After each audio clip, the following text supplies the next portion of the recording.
That cuts off really quick. Josh, you need to fix that. But hey, guys, I'm Nate, and it's time for another bite size. But as I am very want to do, because, well, hey, I'm one of the hosts and it's my show and I'm going to do what I want and you're going to like it. Maybe you won't. I don't know. But I have asked friends of the show, Micah and Parker, to join me. We're going to have a little bit of a conversation about the state of the industry and, well, hopefully it'll be entertaining, beneficial, but mostly we're just going to have fun doing this. And yeah, so hop on, do the things, hit like, subscribe, tell all your friends. Yeah, and I'll say all this stuff again. Why am I being so weird? Why do I make it awkward every stinking time? Hey, Micah, how you doing tonight, buddy? I'm doing good, man. Yeah, it's good to be back. Yes, of course, it is me, Micah Hendrick, the champion of the League of Mediocre Brotato Chaps here The in the most, the podcasting flesh. mediocrest dude. Yes, I have come down from my hill to be on the podcast. Thank you for having me, Nate. Yeah, well, we're glad to be joined by all that mediocre splendor. Yeah, so I'll tell you what, your league you are not doing well this No, season, my not friend. this year. No, not this year. I It made started out. I can't not say. I got to say what I did. I did the dumbest thing ever. So I just, I won the league last year. Big whoop. This year, there's this thing called a counter pick in Fantasy Critic, in which you pick a game that you think is going to do poorly or not going to release this year. And so, since I was so smart, I was like, oh yeah, Kingdom Come Deliverance got a 72. I'm going to pick that, like the sequel. The sequel did not get anywhere near a 72. It got It's like a an 89. 87, 88. Okay, 89. Yeah. So I've got like a negative, 19 points to start off the year. So I'm gonna lose. Well, that didn't last. My year's already over in February. I don't know. There's been some surprises, but yeah. Anyways, at some point in time, I do want to do like a quarterly overview. So maybe we can go back, here towards the end of March and just sort of look at the league stuff. But that's not what we're going to do tonight. But Parker, welcome back. How you doing, buddy? Thank you. I mean, after all of that talk of great mediocreness, I don't even know where to go with it. So I'm feeling very mediocre right now, Dude, and I think Parker, I'll just fit right in. I think you would really love Fantasy Critic. I think you would really love it. Yeah, it is. I'm hearing some of the stories. It sounds fun to just kind of, take a wild swing at some stuff and see how it goes. Yes, I think like you've got sort of like enough insight, but it also like it does requires some like insight and some like kind of like just ability to think about the industry long term. But it also is like, just like wild speculation. Like there's stuff that comes out that you're like, and everybody like what, like Yeah. the I think I actually counterpicked in the Brotato Chaps. I counterpicked the Dynasty Warriors game because I was like, there's no way it's going to be like 80s good. And then it's like an 83. Like, and so like, yeah, You Mike never is know. at negative 19. And I think like I came out swinging with like a negative 13. We're both so good at this game. Yeah, it's like we're super good at this. Like it's a way to feel super dumb. And like being like, no, I think this thing's gonna be really good. And then or I think this thing is gonna be really bad. And you're so wrong about all of it. Um Yeah. I'll forward you a link so that you can follow. Um Actually you could probably look at both the leagues that Micah and I are in. We And should have just got sort him of in at the beginning of the year. Well, I think next year we probably might be able to. The Fantasy Critic one though, he'd have to like get on like WhatsApp or something or do like Facebook Messenger, and he is pretty vehemently opposed to Facebook. I I see. think technically I have WhatsApp somewhere, Well, so I anyway. could probably do it that way. Well, But yeah, we let me know. will Let me know next time. I'll jump in maybe. we'll lean on you to do this because I think you would have a lot of fun, and I think you would be a good disruptor. Um, but we're not here to talk about Fantasy Critic. We're here to talk about the state of the industry. And I think the thought that one of the things I want to open up with, guys, is this. Now, a couple years ago, we probably, like, what was it, 2023? We probably had one of the strongest games, like year in games that we'd had in a long, long time. Yeah. Probably, I'd say the strongest year in games. 2023 feels like it might have been one of the strongest year in games, period.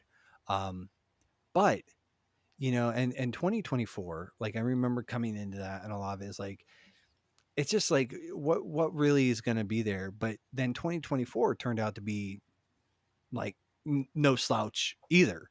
Like there were a ton of really great games that came out last year, a ton of bangers.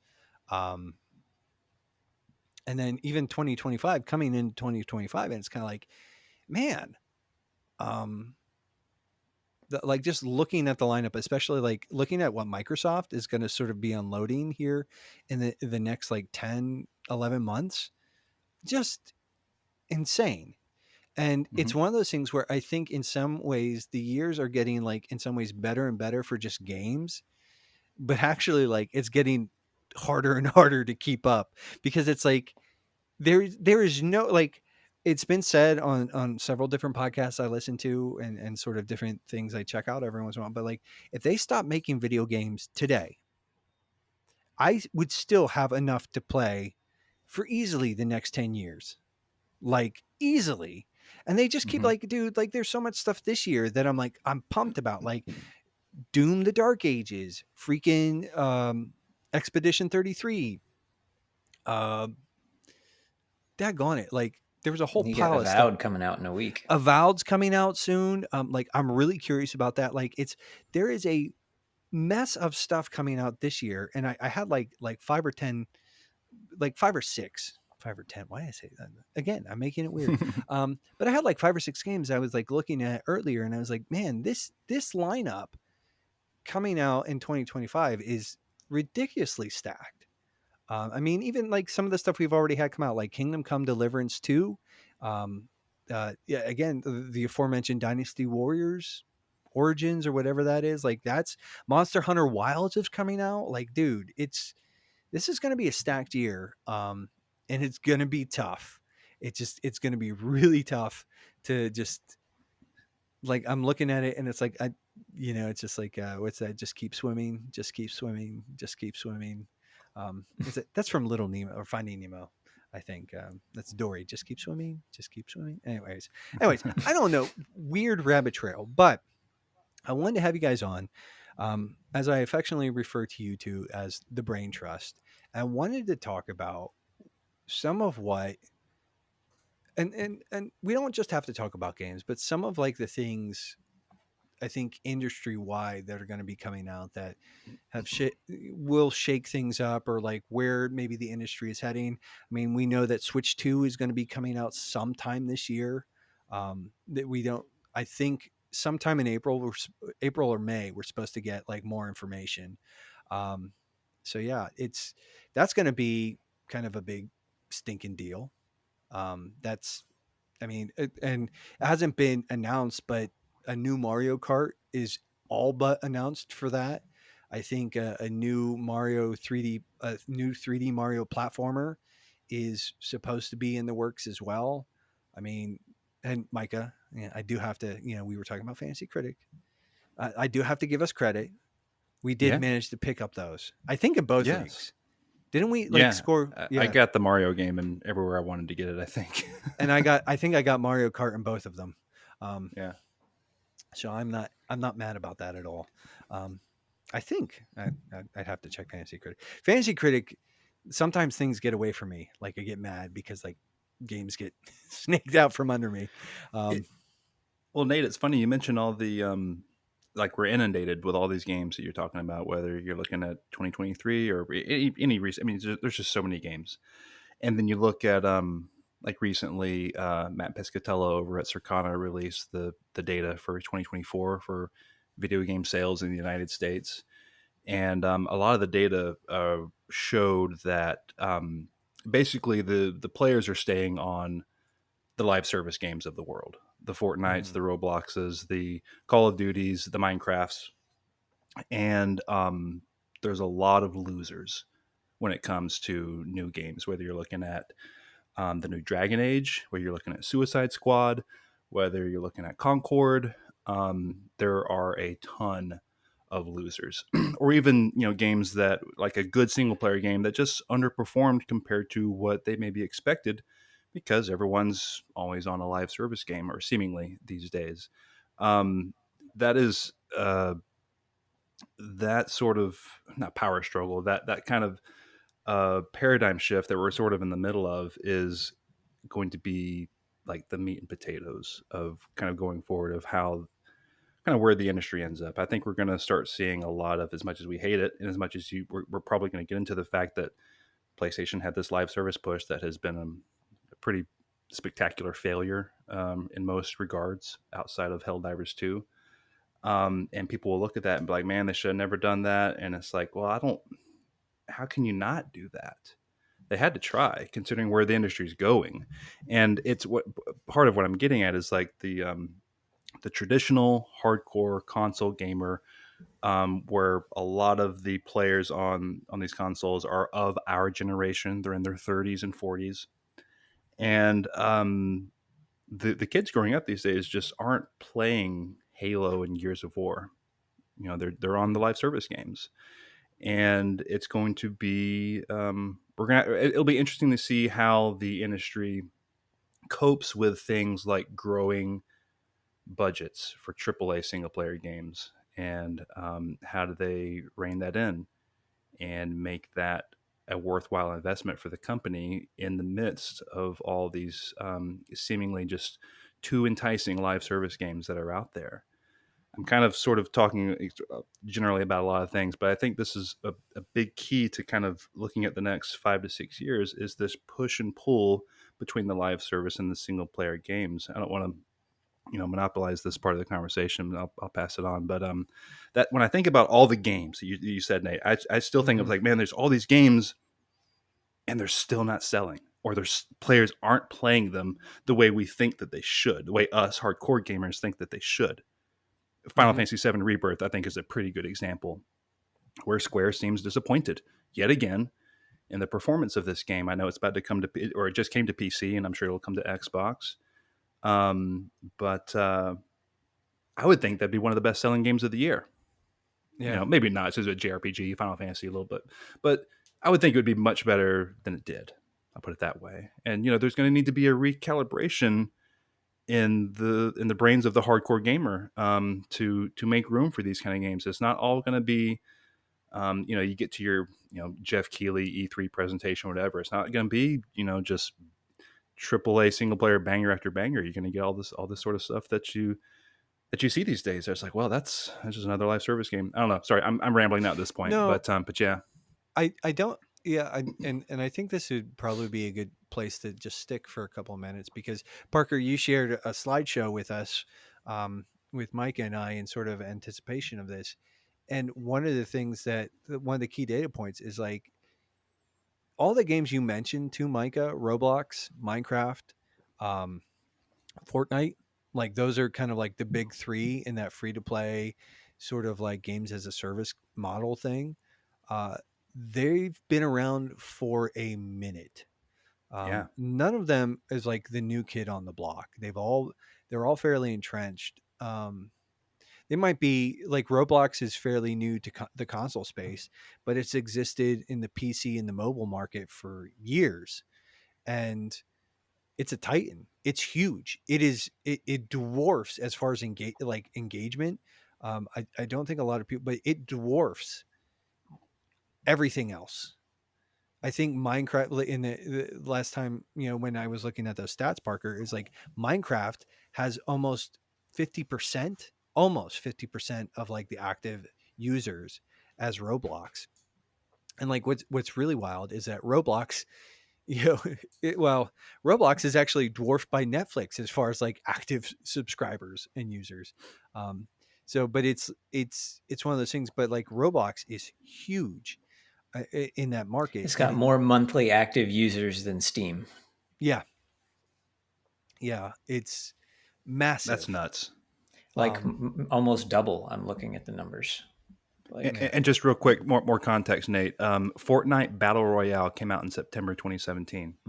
Yeah, these aren't new games. Like, and now they do, like, so Roblox's model is just sort of like, it's the playground. It's like, it's, you go in there to sort of play with other people's toys, so to speak.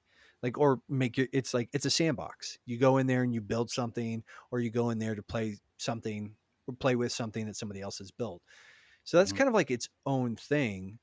But like, yeah, Fortnite is almost constantly reinventing itself, but it is just like a massive revenue generator for Epic. Like, when that the battle royale mode really took off, I mean, that kind of became, I don't know that Epic really does much of anything else anymore. Uh, you know, well, I mean, they obviously provide support for Unreal Engine, but yeah, it's like it They just wouldn't seems like, have to do anything else if they didn't want to. yeah, they don't have to do anything else, and it kind of like, and there's like what I'm saying is like Fortnite as it exists now, like they've done several like refreshes and seasons or whatever, and but then it's like you've got like, there's like a go-kart racing mode, there's like a rhythm game mode, there's a Lego mode, there's regular Fortnite, and this thing is huge. And just like, and that is like, video games as an industry make more than film, television, and music combined, right? But a lot of that capital is actually in the hands of a pretty significant minority of developers. Like, when we talk about in the console space, when we talk about things like Sony's first party development, or even Nintendo and Microsoft, these guys are just getting slices, like pieces, like tiny pieces of the pie. Whereas Hmm. things like Fortnite, things like Roblox, things like Steam, and again, it's sort of like, those are the significant, those are the real like value generators. And it's just, Yeah. but it's just weird to me that like, these are games that have been around for the better part of a decade, and it's not to say that there isn't a lot of money being put into them as far as like developing or refining them, but when it's in comparison to like the new Spider-Man, or the new God of War, or Final Fantasy Rebirth, or whatever, like, it is getting harder and harder to sort of like peel people away from that. um but anyways, Parker, any thoughts, and sort of like, in regards to sort of like the games as a service free to play model, and sort of how it is just, it really is kind of like the leading edge in in the games market right now. yeah, I mean, it's that side of it is definitely interesting. I think the deck that we looked at, which is Matthew Ball's State of Gaming for 2025, he talks about these games. He calls them black hole games because they just have a sort of gravity to them that other games are just unable to wrestle them away from. And so you get caught in this black hole and you can't get that gamer again. They're almost untouchable basically. So it's an interesting concept and it seems to have this gravity that lasts year over year over year. And there are very few games that can do that and can sustain that. And so these guys kind of were the first ones in and they created these black holes. And it's just really tough for anybody else to sort of wrestle those folks away from those games right now. I'm sure over time, like that's going to Mhm. happen and we'll see how as they age, maybe they'll just hit a point where they just kind of people just lose interest or drift away. But for now, they're holding pretty strong on their user base. I think the other thing that's interesting just from looking at it was, I mean, we talked about Roblox, and I'll just say like it is massive. It's maybe the closest thing to a fully realized mini metaverse that we have, because metaverse was a word that was kind of tossed around for a long time. A lot of people have been trying to achieve a metaverse or monetize a metaverse. And I think Roblox is maybe the closest example we have in the gaming space to that. But even having said that, Roblox is not a profitable enterprise. which I think is kind of staggering to me. The fact that there's so much money coursing through that game, and yet the people making it can't actually figure out how to make a profit off of it. So that's kind of an interesting sort of side note to just consider, that even if you have just a mega game like that, that it still can be tough to make money on it at the end of the day. And it's a complicated and difficult industry to be a success in, and it's an even more complicated and difficult industry to sustain success in. And especially when the competition is kind of ossified into their categories, like moving entrenched competition out of their sort of niches is just proven challenging, just as kind of like a macroeconomic kind of environment. Yeah, and there's I remember sort of like the thing is like Google and Apple really love these systems, and we even saw some of the fallout with Fortnite, and Fortnite being pulled off of iDevices because of the monetization stuff, where Apple was like, no, we want this 30% rip or whatever it was off of everything, and Epic was like, no, we're not doing that, we're not doing that. Because yeah, it is like that, that's free money for Google and for Apple. It's like it costs, like there's no expenditure on their point, that's just pure gain. um and it's, those numbers are massive. And I think like you talked about Sony and their sort of games as a service, massive multiplayer games sort of initiative, Micah. And I think that's the thing is like, and it's been said in other places, but Sony saw the money that was coming in off of Fortnite. And frankly, the like, I don't think anybody sitting at the table, it's like, you have to be an idiot to not try and peel some of that off. And I think Right. they learned firsthand how, like, you use the term ossified, Parker, but like how entrenched those markets actually are, and how hard it is to actually peel people away and keep them. And another sort of bit, you can even talk about like Destiny saw like diminishing returns and diminishing returns and diminishing returns. And eventually, like, the thing is like, that was probably one of the most successful long-term games as a service models for years upon years upon years. I remember the GDC talk that oh, what's it, I want to say Justin something gave. And he's talking about all the ways that, like, they're shifting the paradigm, and they've cracked the key to games as a service. And then years later, it's like, well, you were just right, you were sort of at the tip of a wave, and then the floor fell out. and Mm-hmm. and I think and again, it's kind of interesting because it seems, it's like one of those things where I think in the video game industry, as enthusiasts of the industry, so often we're sort of like, these things seem permanent, immovable, like untouchable, but there's usually, it's until they aren't. Like Destiny for the longest time just seemed like absolutely unkillable, but it did, like, I mean, like, you look at the concurrent players now, where it used to be 80,000. It's like 10 now, 10,000 concurrents on Steam, which is still incredibly I was just healthy. doing But I was just doing a quick Google search to kind of illustrate, Parker, your point about live service games being this black hole. And just go through the extras real quick. Like, name, like, what's the most recent huge live service game? There isn't Genshin one. Impact, maybe. I'm glad you said that. That is the example I went to. Now, how old is Genshin Impact? 2020. It's 5 years old. That's not new. Like, the ground, like the stranglehold they have on this market is almost, it's too, like the Call of Duties, the Roblox, again, Call of Duty and Apex Legends for the adults, and Roblox and Minecraft for the kids, however you want to call it, whatever. um it's a stranglehold to where, like, you got the Concords of the world. It's like the Helldivers is like, well, man, just how lucky did you get? And that's not even like this crazy ongoing live service thing. That was just sort of a blip on the radar, and they would consider themselves lucky. Again, these games just don't pierce again, it takes something like a Genshin Impact, this Chinese driven, to kind of pierce through that wall, and that But game's even 5 look years at old. like MiHoYo versus other stuff where it's a Zenless Zone Zero hasn't had nearly the impact. Hmm. Is it Wuthering Waves or something? I think that's them as well. And it's like Hmm. those haven't had nearly the sort of the punch that Genshin did.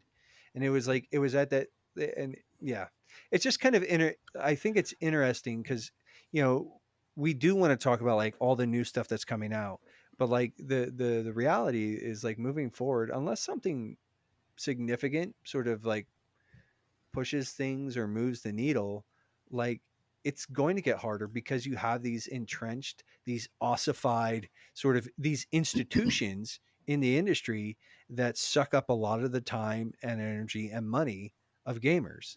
Well, this Um, conversation I think is adjacent to a different conversation that I don't know if we want to transition, but I mean, like the death of the console.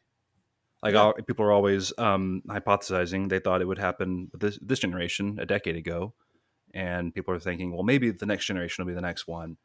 And I think these two, like the proliferation of the live service and the narrative of the death of the console, are interwoven to a great yeah, degree.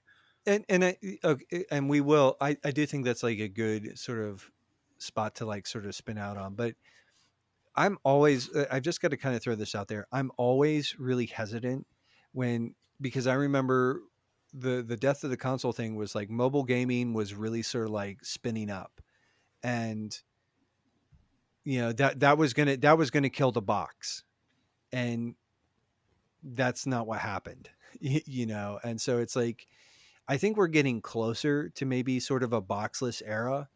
Um, and I do think like in some ways Microsoft I think is a little more prepared for that than Nintendo or Sony.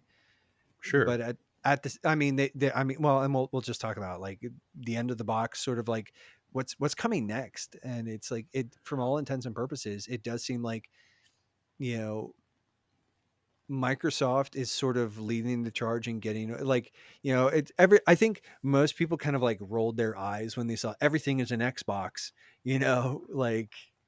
like that advertising Well, campaign. part of why I think it's tied together is because of the generational thing. You know, guys in their 30s and 40s that we who grew up with it, that's just how they want their game. But that is no longer like I can see it in the young kids. Like I've got kids age 9, 12, and 14, and they, they simply would not be interested in it if I didn't kind of indoctrinate them, so to speak. My son does great with like playing a bunch of different types of games. We just played through Hollow Knight together, and he loved it. One of his favorite games ever. Mm. Um, but most kids aren't like that, and so I think generationally speaking, the 12 and 14, 15 year olds today have very little interest in getting a console compared to us when we were 12, 13, and 14. Yeah, I mean, maybe uh it's but like the numbers, and that's the thing is like the numbers for all like well Sony's PlayStation 5 and the Switch are still sort of outpace. I think the PlayStation 5 is currently outpacing the PS4, although Yes. projections do sort of say maybe not hitting the same, because that's the other thing. The PS4 is actually still in production. Um, Hmm. so, but I think currently it is like sort of outpace. Like if you look at where they were at the same time in their life cycle, PS5 is outpacing PS4. Switch has just been a phenom, and Xbox is kind of petered off. But yeah, I mean, I definitely think there's going to be a push. The paradigm is shifting, but yeah, I mean, so let's talk about like the death of the console and sort of like its imminent demise, and or it's in my opinion not so imminent demise. But I think in talking about this, we do have to just talk about Microsoft, right? And like they're really within the last year. I mean, with the ABK acquisition, it it marked like just a massive turning point for the Xbox brand, where we've even seen in the last couple Xbox Live review. What's their preview coverage thing called? Their internal, like, here's the games coming. Is it Developer Direct? Is it Dev Directs? Whatever. Like, a lot of, like, almost all of the first party stuff that they talked about, they within that direct, they also said it's coming to PlayStation, which would have been unheard of a year or two ago. And they've just really sort of leaned into just becoming a publisher. Now they have committed to another generation, like another box, so to speak. We don't know what that's going to Yeah. look like. The last time when it was Phil Spencer and was it Sarah Sarah Bond, Bond. Sarah Bond, and what's the third knucklehead? Greenberg. Not Greenberg. Matt Booty. Matt Oh, Booty. Matt Booty. Matt Booty, who I wonder how he still has a job. You know, like, but the last time there was that thing and they said, no, there's another box coming and it's going to be the most powerful console you've ever seen, kind of thing, technological leaps and bounds. And so they have, as far as we can tell, committed to another box. And so that it's probably at least one more generation with them. And frankly, I think that they might sort of move into, like, there will always be an Xbox brand platform or console type thing. Like right now, like handhelds are kind of like, so this is kind of the thing, is that where I'm going with this is I think there's been a resurgence in handheld markets. The Switch was just an explosive device, right? And it sort of showcased this, you can have a console experience on the go, but then, you can use it at home. But then you have Steam coming out with the Steam Deck, which is a little more boutique. It's a little more technologically savvy. It's a higher price point, but they're sort of like taking that concept and they're sort of like ratcheting it up. And now there are rumors that Sony with PlayStation brand and Xbox are both talking about having dedicated handheld software. Sony's kind of tested the waters with Portal a little bit, I think. Although that's not really handheld. That's not like dedicated handheld. I love my Portal, but it's a very limited use case, you know.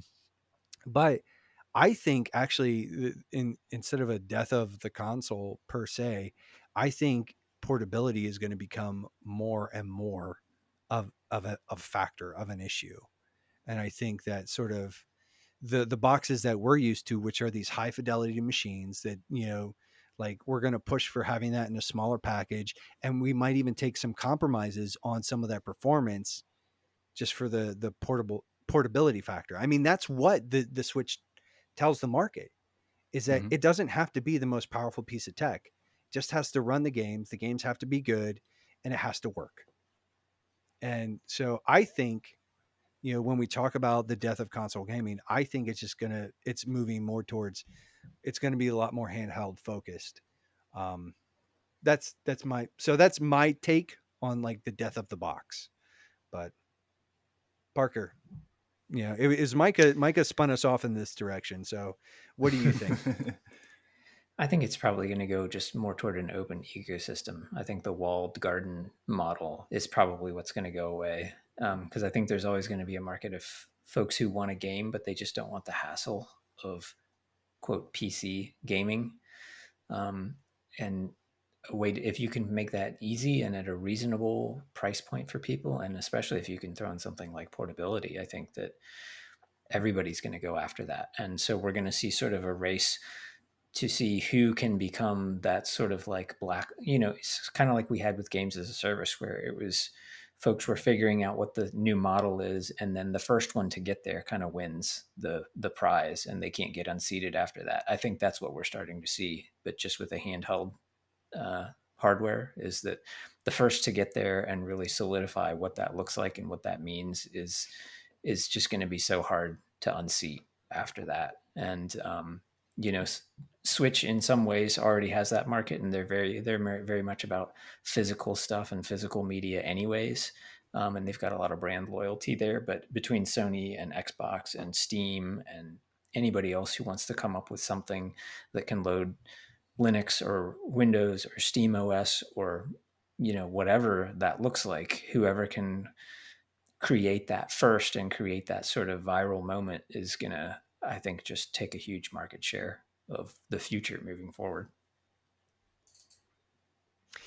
And so you talked about like the open sort of like the open market device, but I think like some of it is one of the questions is like, so Microsoft has talked about, you know, being able to run Steam um, on, like, there's been rumors that they're sort of looking at basically building like a Steam launcher and that you can play your Steam games on your Xbox kind of thing.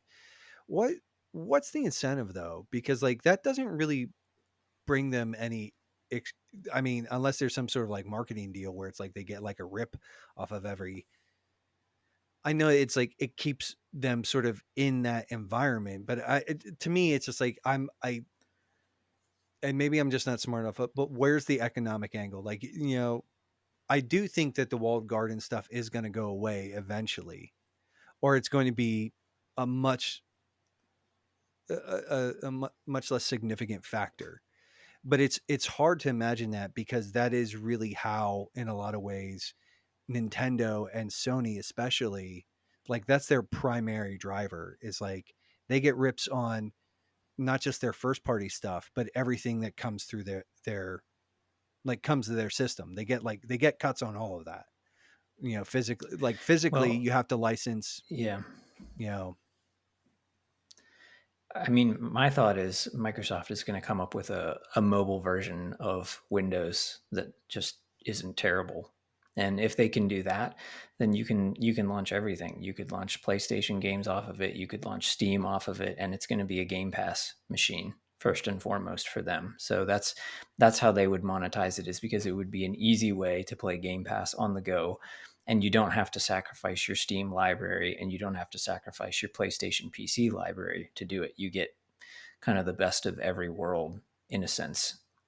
That's the way I think Microsoft would do it. Now, Sony's play obviously is going to be different than that, and Steam's going to have a different play than that. And I think I don't remember which handheld it was, but it just came out. But they gave you options about which operating system you wanted to have. You could have it preloaded with Steam OS, or you could have it preloaded with I can't remember if it was Windows, Linux, whatever it was. I'm not an expert on that, but you could basically have a choice. And so I could see Microsoft doing something like that as well. Like pick what your OS is that you want to load, or if you want to have Steam pre-installed on it, but you're going to run it off of uh, a mobile version of Windows that's just kind of tailored for mobile gaming.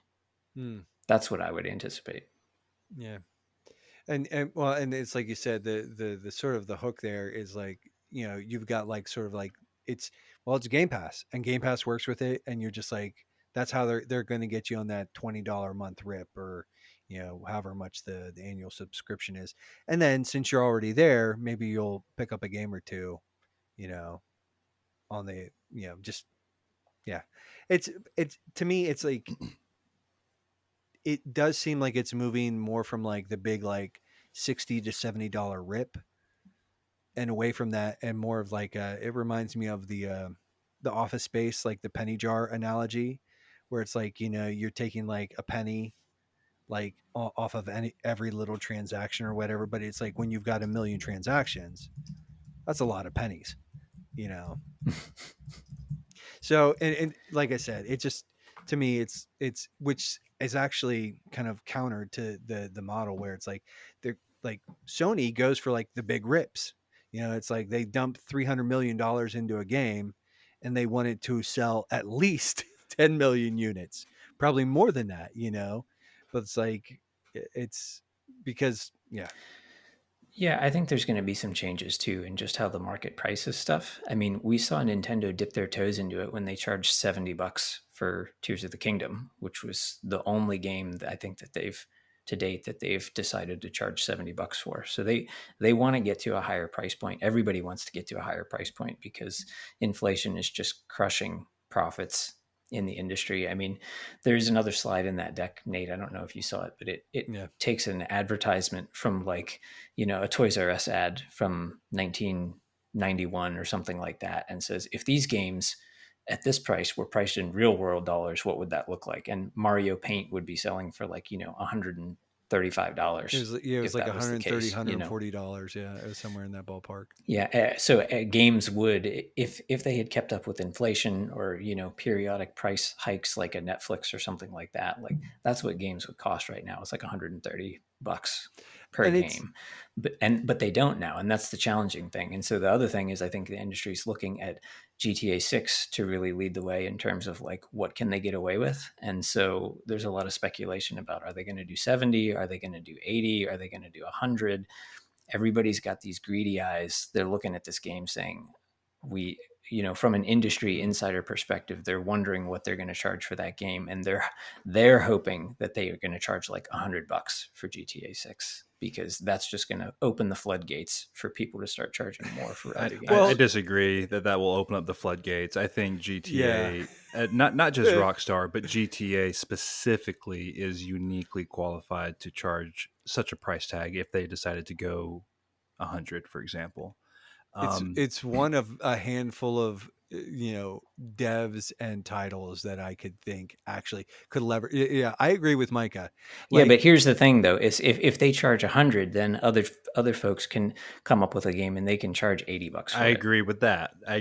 But I still think some people will balk at that. I think almost any gamer who kind of knows the industry, knows games and stuff, will be like, yeah, $100 for GTA 6, sure. They know what they're getting.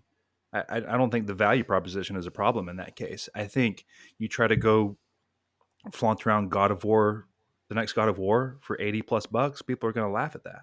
I don't know. That's just what I think. I mean, should they? No, but they will, because and that's like the market, like the pricing in gaming has not kept up with the market. It remained really stagnant. Like it hit $60 and it stayed there for like 15, 20 years. And then Yeah. you saw like the pearl clutching and the hand wringing and the shrieking when they're like, hey, $10. And everybody's like, what are you doing? This is highway robbery. And then, what of course, motivation does someone have to spend $70 on a new game when, like we just talked about, they're embedded in their free to play, quote unquote, game, or they have so many games that are coming out their ears, so I'll just wait for everything to be $5. yeah. Or You they're know? using subservices to sort of like offset that. And none of these, like, listen, I'm not saying like any of these are bad ideas. I'm not trying to guilt trip anybody Right. who's doing these things. That's actually, you're probably being a savvy consumer, and to which I would sort of say, bravo and well done. Like, good for you. You're exercising self-control.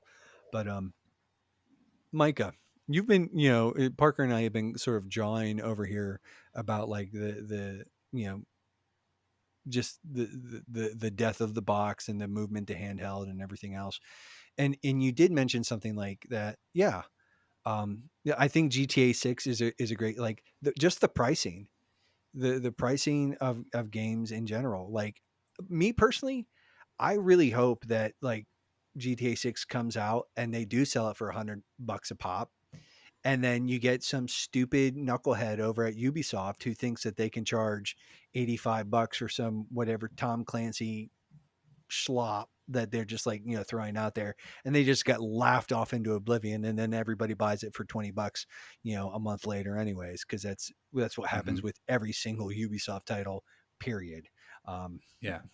But Micah, sort of everything that we've been talking about, like, what are your thoughts on just sort of like the handheld sort of initiative, and just like even sort of like looking forward at pricing?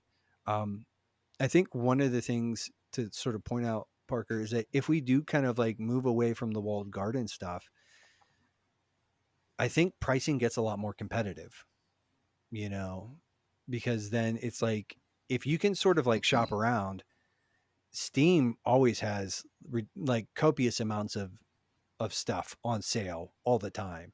Like, Sony has consistent sales now. Like digitally, like there are a lot. That's not even talking about like the value, like the physical sort of resale market or everything, but like digitally, a lot of these have like pretty significant sales all the time. So, Mhm. Micah, just sort of riffing on that for a second, what do you think sort of moving forward the pricing does look like in a post GTA 6 world? What I mean, I don't know how much it'll change if GTA 6 triggers some kind of pseudo universal price hike in AAA games. That would be something.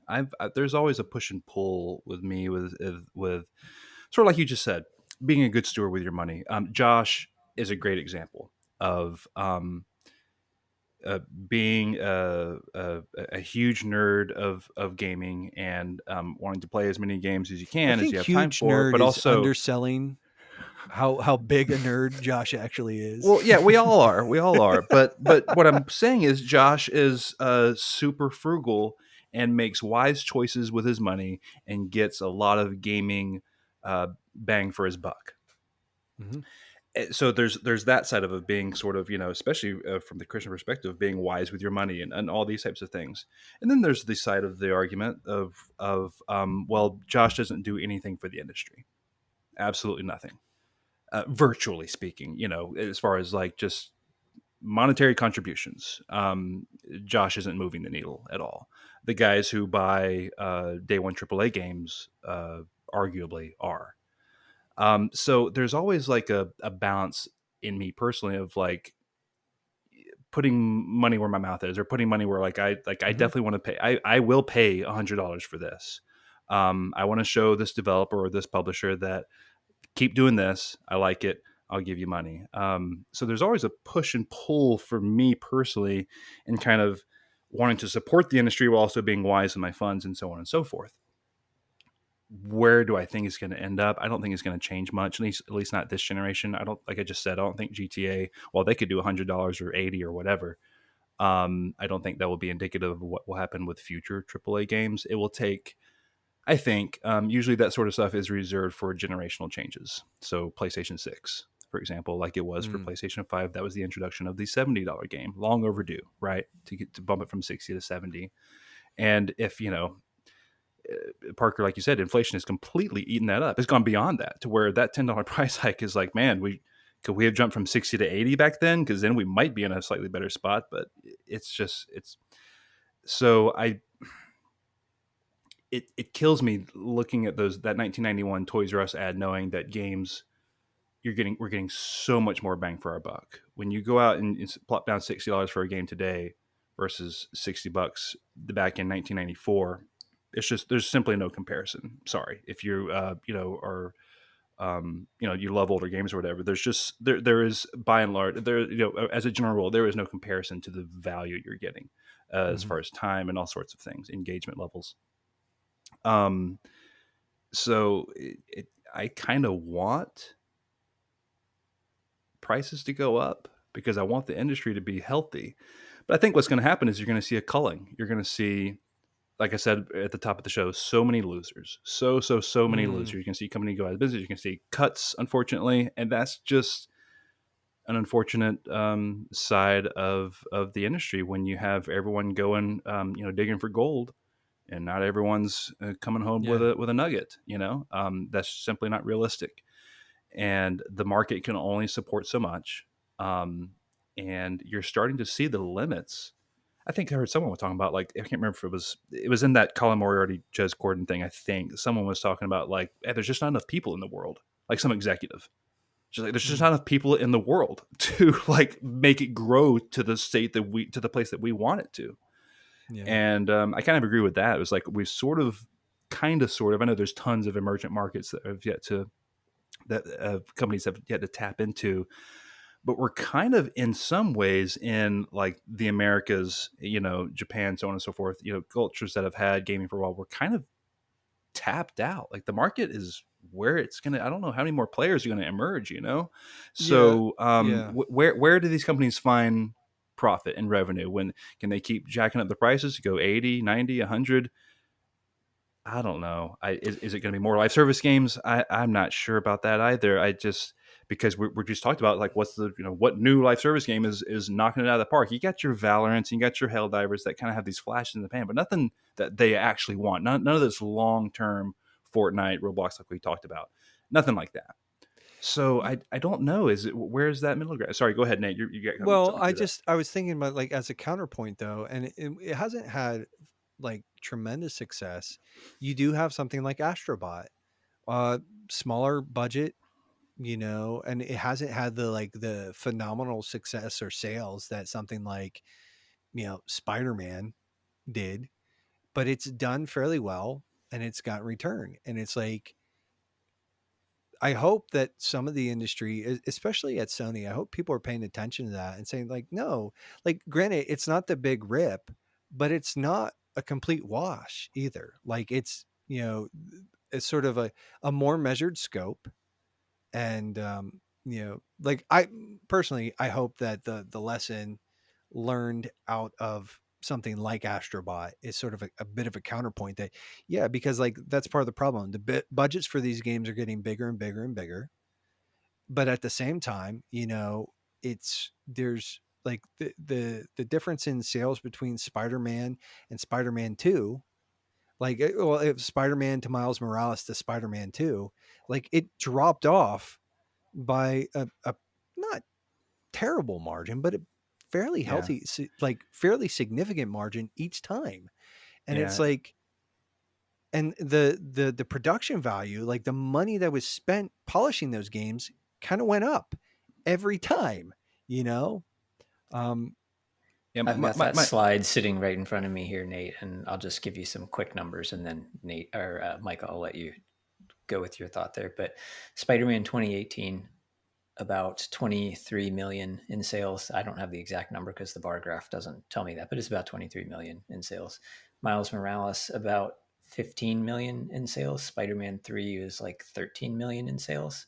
So you can see the numbers going down. Spider-Man 2 compared to Spider-Man 1 is about almost half the Mm-hmm, sales of the first one. But the budget, Spider-Man 2018 costed about $120 million to make. Miles Morales was like $155 million to make, and Spider-Man 3 was over $300 million to make. mm-hmm, So the budget almost tripled from Spider-Man to Spider-Man 2, but the sales were half as much. mm-hmm. In less time, but yeah, I'm with you. Yeah. yeah, and but that's sort of like what's going on in the market is that you have to keep turning the volume up to get eyes, to get any attention. And that's they're fighting against some of these black hole games. They're but not just that, the it's just competition is so stiff. But yeah, I would agree with Well, you. I Parker, think a culling is I'm sorry, coming. Nate. No, just to like, yeah. Yeah, well, I was just going to say to that point you were talking about Parker bringing up the Spider-Man budgets, and Nate, you brought up Astrobot. That's my hope of where the AAA kind of space goes is they get their costs under control. We've hit the point where fidelity, technology, we've kind of that jump from PS1 to PS2, that's not there anymore. It simply is not. So I don't know how much more you have to kind of get push that envelope.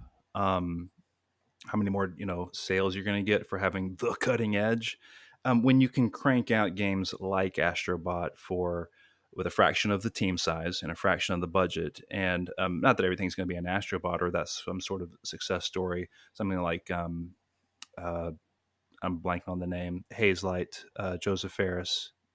It Oh, takes it two, takes two. something like it, something like that. Like that is a crazy good success story. I'm sure that budget of that game was low, and they've sold over 20 million. I don't know how many, a ton of copies of that game. Those stories are going to be rare, but that's what I hope happens is that companies realize, no, we don't need to throw 250 plus $1 million at this. Maybe on a game or two for special projects, but by and large, we can get away with 60 to 80 million dollar budgets and crank out a good experience for players. So that's what I hope happens is that there's just a general uh, sort of cost control, and people realize like you don't need it's sort of a bad example. Colin always brings it up. It's like when Elon bought Twitter and then gutted it, like as far as like the employee base. And Twitter, it can be argued, but it more or less functions the same exact way it did Mhm. as before, with a fraction of the staff. It's like I think a lot of He these reduced companies could staff by use, 80%. yeah. It's Yeah. like that's a lot of bloat. Whether you like Elon or Twitter or X or whatever the heck, like whatever you think about that is beside the point. That there was so much bloat there that you could shave off 80% of the staff, and the company and the site still functions more or less like it needs to. Hmm. That needs to happen everywhere. I'm sorry, I Yeah. know that sounds kind of cruel, but that's business. Like that's life. You simply don't need, like there's so much waste at companies. I work for a large company, so I see it all the time. What's the saying, like 10% of the workers do 90% of the work, that kind of thing. That's Hmm. true. So I just think there's a lot of bloat at these companies that could be trimmed, and budgets would be a lot more realistic, a lot more friendly to stakeholders, and would put less stress on the teams to have to deliver a 10 million plus seller and all those kinds of things. So that's my hope. I don't know if that is what's going to happen, but that's my hope. Yeah. Yeah. Yeah.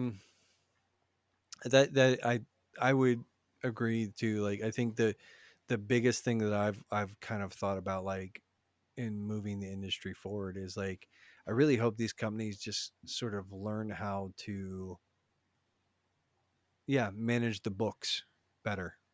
Like, when you see the rising costs, and I think that would go a long ways towards actually sort of justifying like higher price points too, and sort of saying like, no, like, these companies are being a little more fiduciarily responsible. And so, like, I would feel better as a consumer saying like, hey, yeah, this, like, I'll pay $70 for this game because I know that it's being handled well on the other side as well. But yeah, it's the market's kind of in a weird spot. Just, I think it's kind of like the most fun I've ever had and the least fun I've ever had it as an observer of the video game industry, because it is absolute chaos in so many ways. Um, like, just the radical Yeah. shifts that Microsoft is making, as just moving pretty much into almost strictly a third party publisher. The rampant, like, Nintendo, they made me a little crazy because it's like, just, we know the Switch 2 is coming. Just tell us about it. Just show us the stinking thing. And they're like, no, we're not gonna. And then it almost felt like they got mad at everybody leaking everything. They're like, fine, it's coming. This is the thing, but we're not saying anything about it until we're ready. And it's like, and then, Sony, just, they're coming off the PS5 Pro release, and from all accounts, it did fairly well. That they've had some pretty interesting windfalls. Like, I think the thing that nobody really saw coming was like the Portal doing as well as it has as a peripheral. I mean, I knew that I was probably going to like it, and I love it, but like, it was flying off the shelves for months. They couldn't keep this thing in stock, and I think it's one of those things that I was looking at some reporting, and oddly enough, the Portal, I think, is still behind the Edge, which to me, it's like, is weird. But I did have the opportunity to use an Edge when I went out to visit U Park, and I was like, "Yeah, this is a good controller," but I don't know if it's like, what, $250 good, like, or whatever it was. It's like, it's No, good, it's not worth it. but not at that price point. And so maybe Mm.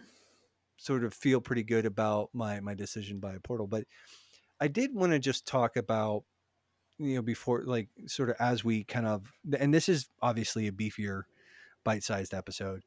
I did want to talk though a little bit about the big three, and I kind of hit on sort of like key points, like the biggest shakes, the biggest shakeups and moves are coming from Microsoft and Nintendo. I think, like, Sony canceled a lot of their, like, all of their games as a service initiative stuff.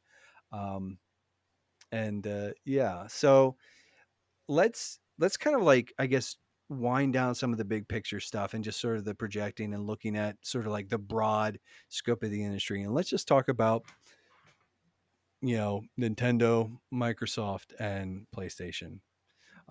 So let's actually talk about Microsoft first. And Parker, as probably the closest thing in within the three of us to an Xbox fan is you. You enjoy the system. You enjoy you. Hey, no, I'm not trying. Like, I'm just saying. Like, I know that you really like your X, and you really like Game Pass.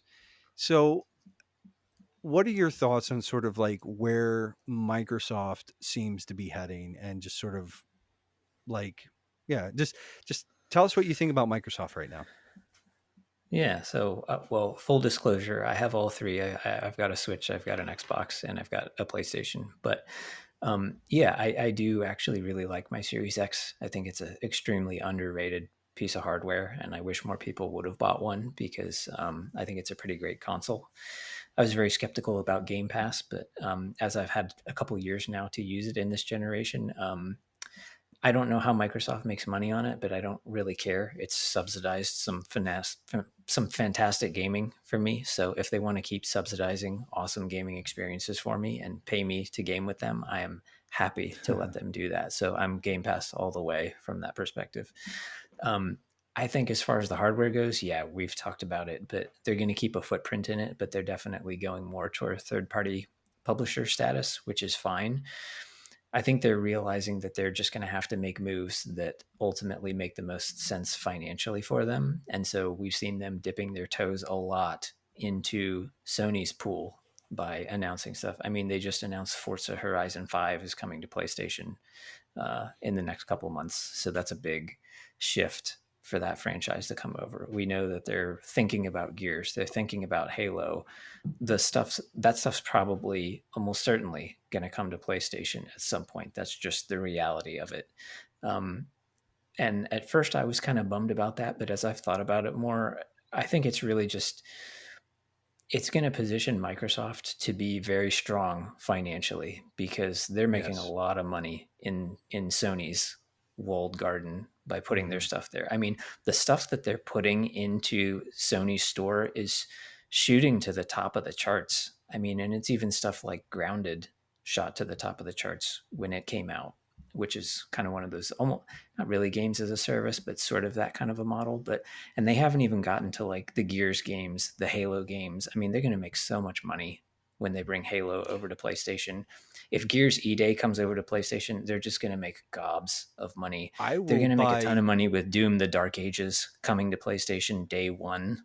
Um, so to me, that means that like they're going to fill their pocketbook and their coffers, and they're going to do it whether it's through Xbox or whether it's through Sony or whether it's through PC, they don't care. But this is what's going to position them to be strong for the future. And I've kind of come around to it and I've gotten to the place where I'm just thinking, you know what? Like they've got so many awesome studios producing so many awesome games right now. I just want them to keep doing that. Like give me Fable, the new Fable reboot. Give me another Gears of War game. Keep making Halo games. Do all that stuff. And if you have to put it on PlayStation to make that future happen, like I'd rather that than you just sort of take all your toys and go home. So Yeah. for me, if they have to do that strategy, that's fine. And that's going to be healthy for them in the long run. And it's going to mean gamers win because it's more great games to play in more places to play them. So I don't really see a downside for their strategy. Yeah. I think it is interesting because, like, yeah, they sort in the console war space, like they've seeded, like they don't care in a lot of ways. They don't care about the box. Micah, I know that you're on Twitter too. Did you see some of like one of my favorites was a dude basically took a sledgehammer to his Series X and then tweeted angrily at Phil Spencer about like the massive betrayal, and I was just like, well, like I was like, okay, dude, like Yeah, some people they got to get their life together. But Hey, I could do that with my PSVR 2 with Sony. So yeah, yeah, no, I mean I yeah, sold mine, so yeah. I didn't but smash it. I did the reasonable thing and just sold it and got money for it. yeah, but it's kind of one of those things where, and I think like honestly, this is kind of a place that makes sense. Like I've always kind of been pro Microsoft, but I just didn't like, and I know this is sounds weird, but it's like I wanted to see them succeed, but it just seemed like they couldn't help but like sort of like fall over themselves or get in their own way. And it honestly makes me think, like, especially looking at the year coming up that they've got as far as the lineup coming out here in the next, like, again, 10, 11, 12 months, if they would have had a year like this 3 years ago, 4 years ago, I think that that might have been a very different tune. But I think it was like Hmm. because this kind of this goal line sort of kept like everything kind of getting pushed down the field, pushed down like further on down, further on down. And then with the pairing of the ABK acquisition stuff and sort of Microsoft, the parent company, seeing like, oh, Xbox as a brand made more money this month off of Call of Duty than our flagship product. Like that was like the kiss of doom. Like at that point in time, it's like, well, no, it just, and I think Micah, sort of to turn it over to you, you mentioned something in that Colin Moriarty, Jez Corden episode of Sacred Symbols Plus that aired not too long ago. But Jez kind of made a reference where he said Microsoft is going to be first. If they can't be first in console gaming, they're going to be first in third party, development and publishing. Right. And so, what are your thoughts on Microsoft so far, and sort of moving into 2025? Yeah, I think they've tried, and here we are. There was, if reports are to be believed, it seems like Satya Nadella, the CEO of Microsoft, kind of came to Xbox leaders a handful of years ago and like, look, we need to do something. Like either we're going to shut this train down, or you guys need to start bolstering our revenue. And that's when the acquisition of Bethesda happened, and so on and so forth. Uh, it's like you said, Nate. I've always sort of rooted for Microsoft to kind of like I want them to be as good as they can be, but I've seldom agreed with kind of how they've gone about doing it, especially here recently. So now that they're kind of it's a little weird to think about like the end of the console wars, because For now, for the for longest time, for now, let's like just like yeah. fanboys will fanboy. So they're Well, for the longest time, like Nintendo hasn't really been part of the equation. It's just a Sony Microsoft kind of fight, and to yeah. sort of see it, quote unquote, coming to an end is a little weird. It's not like Sega. It's unlike the Sega situation. I think, though, that's the one like comparison point that most people use for Xbox. Microsoft is so much more big than Sega. It's not even funny. So it's like to compare them is a little funny. They're going to be awesome as a third party publisher. I'm very much looking forward to the Mm-hmm. future of Microsoft as a third party publisher. Parker, I think you said it. They are about to rake in the revenue, putting these games other places, particularly PlayStation and Nintendo consoles. I'm not sure how many copies of Halo: The Master Chief Collection have sold up to this point, but I wouldn't be surprised if they essentially like match that when they drop that game on PS5 or slash PS4 or whatever it is. I Um, will buy that just to have Halo. Like let's. the novelty will be so, like, I will be so tickled by the novelty of I'm that that overstating a little bit. Let's say, for example, I don't know the numbers. Let's say they've sold 10 million copies so far of Master Chief Collection. I think they'll sell like 5, 6, 7, no problem, in like a year on PlayStation. So they're gonna make a ton of money dropping games like Halo and Gears onto those walled gardens. So I'm, yeah, looking at the 2025 slate: Fable, South of Midnight, Doom: The Dark Ages, Gears E Day, just on and on and on. Avowed, it's killer. It's absolutely killer. And yeah, when you're the controller of all these IP, like we sort of talked about when they acquired Activision and Bethesda and things, like, well, are they going to put them on PlayStation? Are they going to put them on Nintendo? It's like, yeah, they kind of have a responsibility to do that, a fiduciary responsibility if they want to actually make money. They dropped $70 billion on Activision, and they need to recoup that. That doesn't happen by, like you said, Parker, kind of they don't do that with Game Pass. That's not how you make 70 billion back. So they've got to get there. Just to remind listeners, that is the largest acquisition in Microsoft history, not Xbox history, Microsoft history. So they very much want a return on that investment. So yeah, you bet your bottom dollar these games are going everywhere they possibly can, and I love that future. The only thing I don't like about it is that it puts PlayStation back in their PS3 era hubris days of like, what reason do we have to compete a little bit more than I would like. But outside of that, I see very little downside to the future Microsoft. Yeah, and just for clarification, Halo Master Chief Collection, according to Wikipedia, has just a little over 8 million units sold. That's on PC and Xbox One and Series consoles. So I could easily see it doubling. Like I'm not trying to be, but just like again, I think the novelty of having it on a PlayStation machine for a lot of enthusiasts, when like if it's available on PS4 and PS5, um, and it's not an especially tech intensive, resource intensive game, so they could probably publish it on both. I could Hmm. see it moving 7 or 8 million units fairly easily. And they'd probably Yeah. be able to, and they'll probably sell that at like, was it 40 or $50 now? They could probably sell that at like, Now that's a good question. What will they charge? That's yeah. an interesting question. But anyway, So, um, yeah, like just yeah, sort of doubling back. Yeah, it's kind of it's sad because it is kind of it does feel like a bit of an end of the era. Um, yeah, it's like I grew up in the Sega Nintendo like fanboy wars, console wars, and I sort of earned my stripes, so to speak, as a Nintendo loyalist. Um, and then and sort of seeing this second iteration, it's never been about just like dunking on. Yeah, I think I like the way that you said it, Micah. Is I've been rooting for Microsoft. I just didn't like a lot of the things they were doing. It's like I want you to be great. I want you to make great games. Like give me a reason to buy your box. And they never gave me a reason to buy their box. But now I don't have hmm to.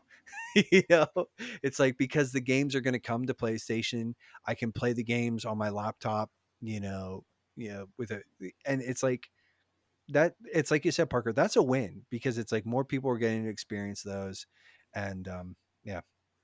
So yeah, And there's nothing saying that at some point Microsoft couldn't turn around in the future when they've got dollar bills falling out of the war chest and go, you know what, we're going to make another box and we're going to stick it to yeah, Sony because we just got so much money, we don't know what to do with it. So we're going to yeah, spin up another console and we're just going to go after it again. I yeah. mean, they would be in perfect position to do that at any point down the road.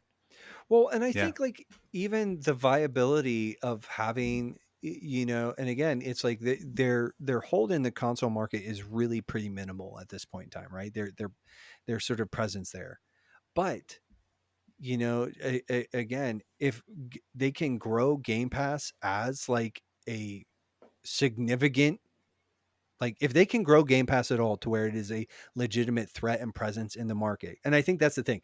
Game Pass has never really been the bludgeon. It was never the nuke that they wanted it to be. You know what I'm saying? Like I think that was the problem. Like it's the best value in gaming, but it never put the fear in everybody else the way they wanted it to. And if all of a sudden like you can sort of like if that can become sort of a bigger vehicle and a threat, yeah, there's like and just be like, oh yeah, hey, like new Microsoft console, like 10 years down the road, new Microsoft console again, just speculative, and Game Pass included, every Microsoft legacy title is available, and again the like the highest tiers you get every Microsoft first party game day one, that could be a menace. It's like, yeah, it's like you said, there's nothing preventing them from like sort of giving it another go. Um, and frankly, yeah, I like to see Sony kept on their toes. That's the biggest bummer to me is that Sony is going to be kind of entering their PS3 villain arc again. where it's like, Yeah, yeah. what are you going to do? Like, Maybe, but I think this little live service thing, they've put themselves on their own toes, if that makes sense. Like, I think they're shell shocked corporately by Concord. I think that has them just scared to death of so live service games, and they lost so much money Can on that one title can we that can we talk about, if we're going to pivot to Sony? I know we're going to talk I about it at some point. Can think we this is, talk about the leadership, like the Herman Hulst, the Shuhei Yoshida retiring, not leaving, retiring. Herman Hulst All getting the that. demotion, What's the guy's name? Nishino was his name. The other CEO. man. Well, and it's I'm thinking Hiroki Totoki. He just became the Sony CEO, Yeah, it is. and he Hideki Nishino is the CEO of and he was PlayStation the or one Sony who Interactive. crapped all over them, when he was like Yep. filling in for Jim Ryan. And I'm like, oh boy, them waters is gonna get rocky. I think Yeah. Sony's corporate structure is um like PlayStation's corporate structure should be nervous. Um I yeah, and mean, you there's think about like how many games they canceled. Like that's Yeah. just money that just vaporized Well, overnight. They get no return on any of that. Parker, Those are we know Concord was 400 million that there they you go. lost for that one game. We don't know how much they lost trying to build the God of War live service game or the Last of Us live service game Right. or the Horizon Zero Dawn live service game or any other unannounced live service game that is just vaporware at this point. But I mean, we're talking tens, if not probably hundreds of millions of dollars they've Oh wasted yeah. on that. and what kind That's what of I was going to ask you. crackhead Is it? would put Blue Point on a God of War live service game? Like, I'm It gonna come hurts out my heart knowing that they were working on that and not, Anything anything I else? else. don't, a Bloodborne remake. They probably are actually, by the way, now that their slate is free, they're probably working a Bloodborne I remake. think But yeah, kind to of know that they funny weren't working on that they were working on that God of War game, it hurt. did an interview with Shuhei Yoshida, Parker. If you haven't seen it, it's extensive. It was like It's right good. after his retirement. It's really good. Greg Miller does a bang up job. I don't really like Greg Miller all that much, but he does a phenomenal job. The conversation is really interesting, and there's stuff that Shuhei says that you're like, oh. And they actually talk about the Bloodborne remaster, and he kind of speculates or infers that he thinks it has something to do with the fact that Miyazaki is probably a lot closer to that project than and that's why it hasn't happened, is that Miyazaki, the From's you know From's big shot caller, he wants in on that action, and so that's kind of why it hasn't happened. But yeah, it wouldn't surprise. But yeah, it's like Blue Point on a live action on a live or games as a service God of War game, like make fart noises, like the fact, and Well, I think too, just the fact that no one had the stones enough to sit in that room and be like, that is a terrible idea, like that, but it was just like, oh no, this and my question is go though, ahead. is did we just get through the quote bad Sony regime, or are we still in the midst of, like, did they just clean house just now? Because Jim Ryan's gone. He was apparently one of the pushers behind the live service push, which has now been all but axed, at least as far as we can tell. Surely they'll do others, but the big push seems to have halted. Is this a correction from that bad course, or is Sony still in that bad course? That's my question to you guys. I'm gonna say something that might be a little controversial, and like Herman Hulse seems like a really nice guy. He also seems like he has no idea what's going on. Um, Maybe. and this is what I'm gonna say: is Horizon is good, not great. And the fact that there are like what 4 projects that have been spun out of this thing, like we're gonna make an MMO, we're gonna do this, we did the Lego Horizon series game, like that's asinine. That's a complete waste of time and resources. The game is good, not great. Do I think it probably got unfairly crapped on because of its release? Like, Yeah, releasing up against Breath of the Wild, that's going to hurt. Even though the game still did pretty good numbers in spite of that. Releasing Forbidden West, releasing up against Elden Ring, that's going to hurt. It's like, but I think it's that those games they're pretty good. They're really good, but they're not S tier. Like they're like maybe A plus kind of tier. And so the emphasis on that tells me like that you're kind of like a little high on your own supply. The other thing is like, and again, this is like sort of some of this is not substantiated reporting, but like Herman Holtz was the Concord champion. Like he was the guy really pushing for that. And so like I would say as long as he's in house, I think we have reason to be scared because I think he demonstrates questionable judgment at best. Like That certainly might be true. I think another option is that Herman was being a yes man to Jim Ryan, who had all the ideas, and he yes man himself into the situation that he's into.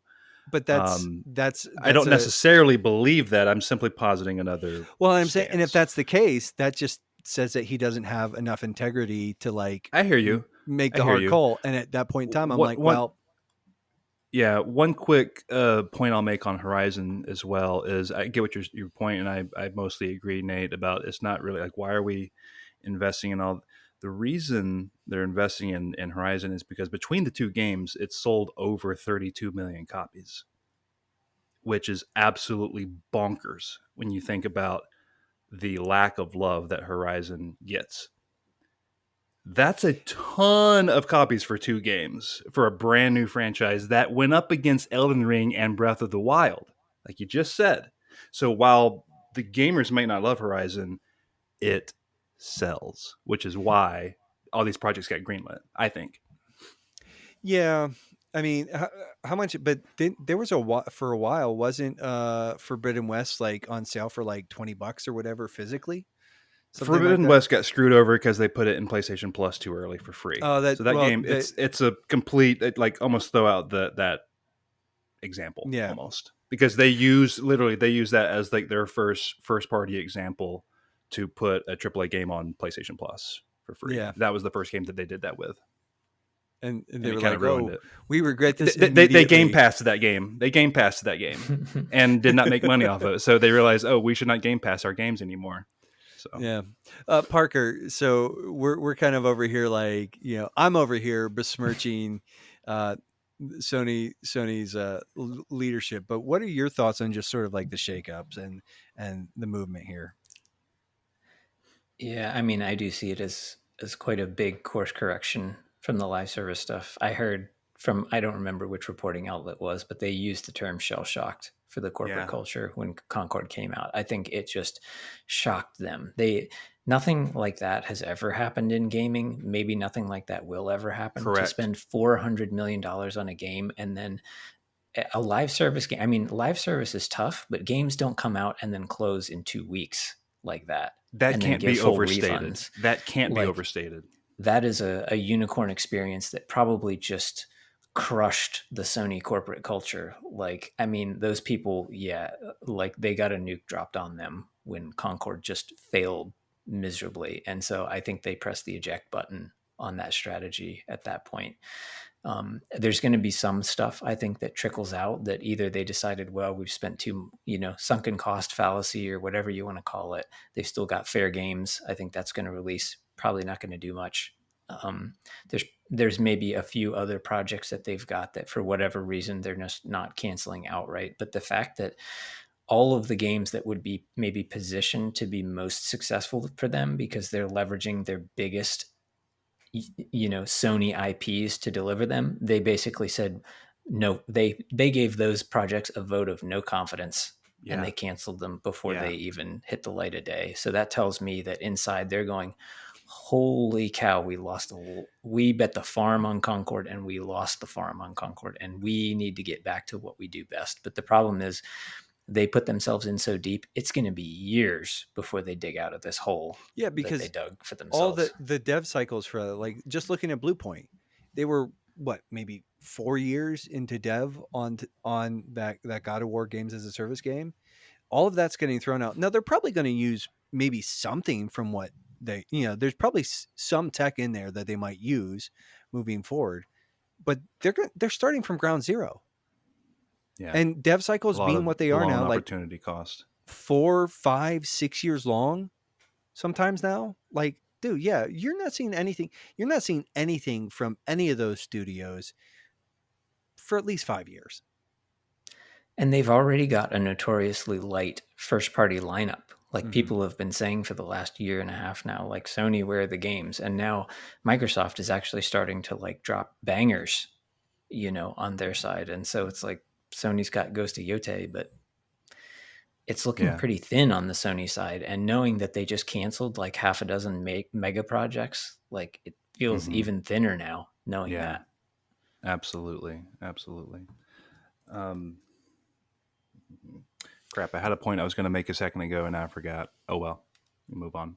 Well, it's one of those things where sort of, I'm going to go back to bagging on Herman Holst for a minute.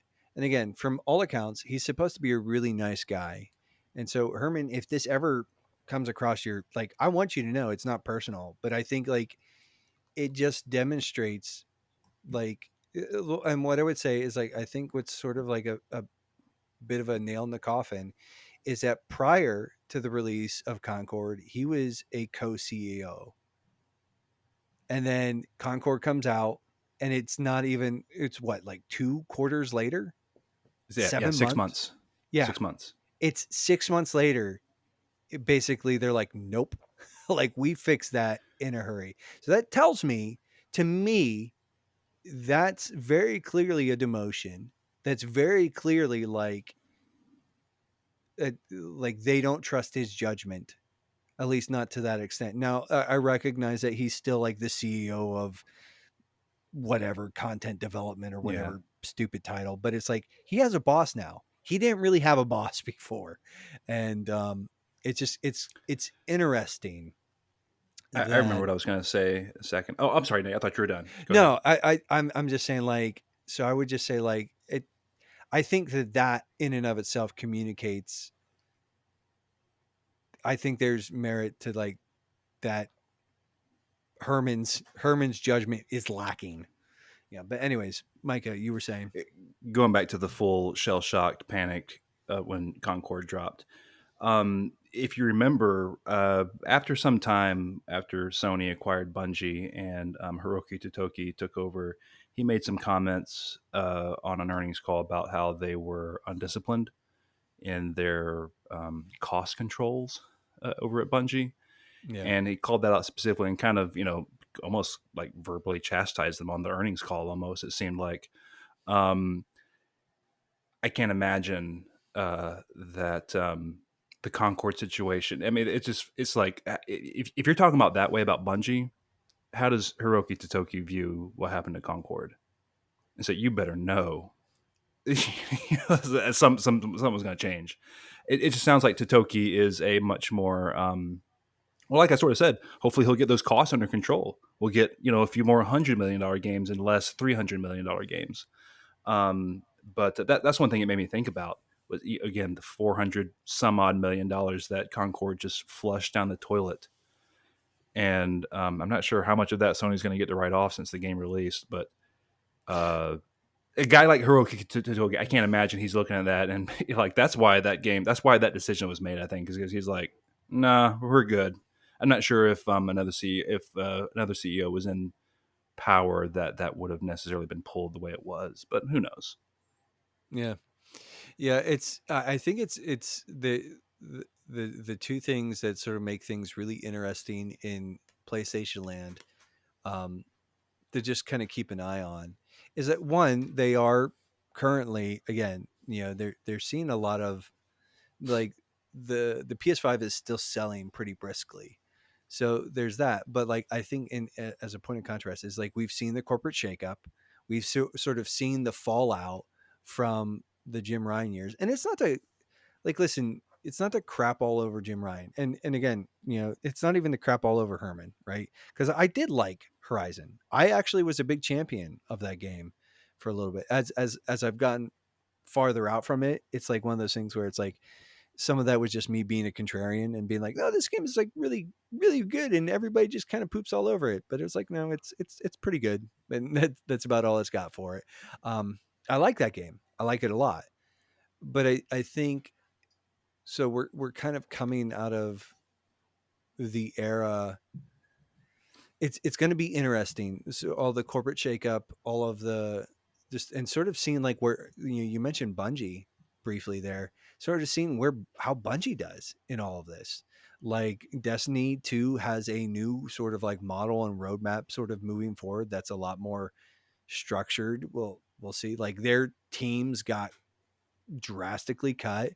Marathon is going to release, so it's like and here's the thing, I think out of like Bungie is an incredibly talented studio. I played the Final Shape and it's excellent.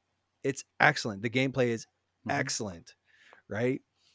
They have it in them to make killer games.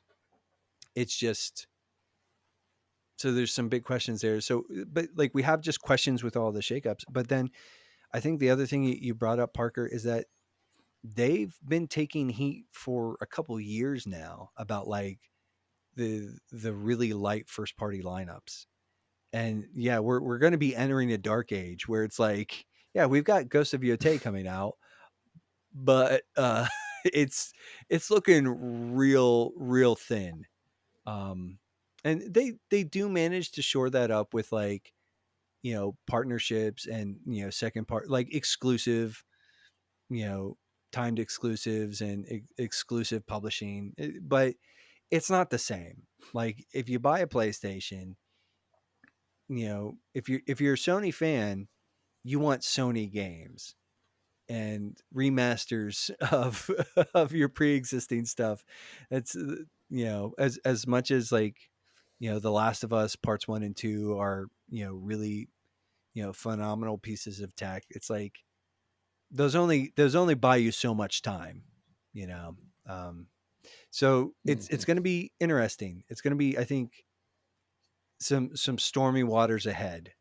Just in a lot of, but and I'm You can see they don't really know how to handle the whole move into PC as well. I mean, just trying to even figure out the whole like, do we make people sign in with their PSN account or not thing has caused them a huge amount of heartache the over there. And so, like, well, they're trying to even get outside of just the walled garden box thing by going PC themselves, but they've got some catching up to do with Microsoft and in yeah, that space if they want to play in those waters. the PC hand wringing about like, oh, I don't want to sign up for a Sony account. Like I'm just roll my eyes like, bleh. Like that is like, You say that, but the network went down Friday night and was down for like 24 hours. And yo, hey, if you were playing on PC, you'd be pissed if you were required to yeah, have a login and you couldn't log into a PC game because PSN was down. yeah, but it's like people. It's not that big a deal to sign up for another. Anyways, I just think it's a lot of melodrama and PC Master Race histrionics. Um, but Yeah, I don't care that much myself. I'm not a PC guy, but I mean, it's there's been such a large outcry that they actually forced Sony to backtrack on their policy. yeah, So that yeah, says something. yeah. But so last but certainly not least, Big N is it's a presence. I mean, like the Switch has done historically well for them. Sort of just we're done sort of bagging on everybody else and sort of bemoaning the state of the industry. But Nintendo's Switch 2 is coming out, and boy howdy, I'm gonna say this is I really wanted a PS5 Pro, and I know both of you guys managed to secure one, and good for you. And I'm not even jealous at all. That's a lie. I am still really jealous. I still want one. Um, but I've got to be honest. The hardware that I'm most excited for this year is Switch 2. Like I like Nintendo games and I like my Switch, but I don't turn it on nearly as much because it's just I'm I'm not like hardcore like frames elitist, but I need solid frame rates, and Nintendo games don't always give me that. And I am very aware of that sometimes. And the fact that like I'm going to have like a fairly beefy, like a lot of the sort of the preview coverage, people are speculating this is going to have about the power output of uh, the Xbox One X or the PS4 Pro. So it's not quite sort of punching at the same level that like the Series X is, or that the PS5 or the PS5 Pro are, but in a handheld package, that's significant. That's some serious juice. And you're gonna see a lot of games that I think were held back, from release on Nintendo consoles, like brought forward to the Nintendo Switch 2. I don't like the naming convention. I really think they should have gone with Super Switch, but I understand it. So I'm just saying, Super Switch would have made you a lot cooler, Nintendo. But I get it. You don't want to be cool. You got to be savvy. So, um, Micah, we'll start with you, man. Like Nintendo Switch 2, or just Nintendo in general. Like, what do you kind of like? What do you think about their trajectory and kind of what they've got going up, probably coming in the next year? Oh, well, the next year, to answer that part first. Oh, it's going to be phenomenal. It's going to be a banner year for Nintendo. I'd be shocked if it wasn't, especially if we get the games that we think we might get this year or in the next 18 months after launch of the Switch 2. Yeah, it's going to be a killer, next several set of months here for them. Um, One thing, I'll go ahead and mention this now before I forget. I saw Andy Robinson over at Video Games Chronicle tweet this, and it's basically, I can't remember all the names, but whether it's Miyamoto or basically he listed off like 8 guys that are like elder statesmen, that like the OGs of Nintendo, and how he listed their ages. He's like, 72, 68, 71, Mm. 69. He's like, basically, this is the last generation that all these guys are going to deliver. Like, this is the last, Switch 2 will be the last console of the OG Nintendo regime as we know it. And after that, there's a high likelihood that these people will be retired. And so part of me is kind of sad thinking, like, wow, this is truly the end of an era. We might not have the same Nintendo going forward after Switch 2, which is a little weird to think, like, kind of how they've always been on their own island, doing their own thing and rocking out, just being great. Um, so I look at Switch 2 and I'm thinking, you just said I don't love the name. Super Switch would have been better. Well, you know why they went with Switch 2 is to prevent confusion, like they Yeah. did with Yeah. from the Wii to the Wii U. And I think, I think they've, I think this group of elder statesmen wouldn't have done that had this not been their last console they're going to put out, because they want to make money Yeah. to retire on. Not that they're not already stinking rich, but they wanted to do the safe thing, and they're gonna it will be perfectly safe, and it will do perfectly fine. Um, but that's one thought that I had, was just like, man, this is going to be kind of the end of an era for Nintendo in this generation of consoles. Whenever the Switch 2 comes out and runs its life cycle, the next iteration will be from a different group of gentlemen, and ladies.